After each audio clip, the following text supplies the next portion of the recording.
বিসমিল্লাহির রাহমানির রাহিম ৯৭১ সালের ১ নভেম্বর ৩৫৭ হিজরি সনের ১০ই মুহররম।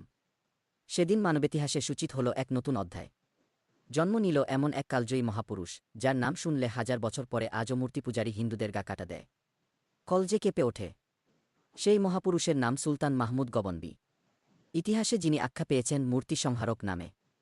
হাজার বছর পেরিয়ে গেছে, এরই মধ্যে পৃথিবীতে ঘটে গেছে কত ঘটনা, কত বিবর্তন।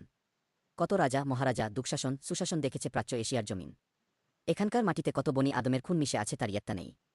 কত আদম সন্তান এক আল্লাহর ইবাদতকারী বহু দেবতা পূজারী মূর্তিপূজকের নির্যাতনে নিষ্পিষ্ট হয়েছে, এরও নেই সঠিক পরিসংখ্যান। কিন্তু একটি কথা ইতিহাসের পাতায় চিরসমুজ্জ্বল: মূর্তি ভাঙ্গার ইতিহাস।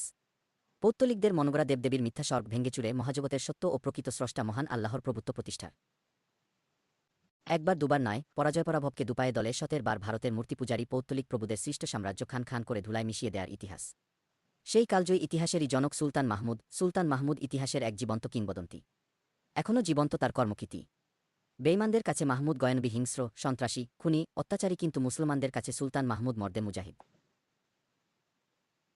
মহানায়ক, ভারতীয় মজলুম মুসলমানদের ত্রাণকর্তা, মূর্তিবিনাশী। আজ থেকে হাজার বছর আগে মহাভারত জুড়ে ছিল মূর্তি ও মূর্তিপূজারীদের একচ্ছত্র রাজত্ব। মানুষ ছিল মানুষের দাস, মানুষের উপর প্রভুত্ব করত মানুষ। মানুষের হাতে তৈরি মূর্তিপত্তলে জীবন দিত মানুষ। আজ ভারতের মন্দিরে মন্দিরে শোভিত যে মূর্তি, সেসব কাদা মাটির মূর্তিকে ভেঙে চুরে মাটির সাথে মিশিয়ে দিতে সুলতান মাহমুদ সেই সময়ের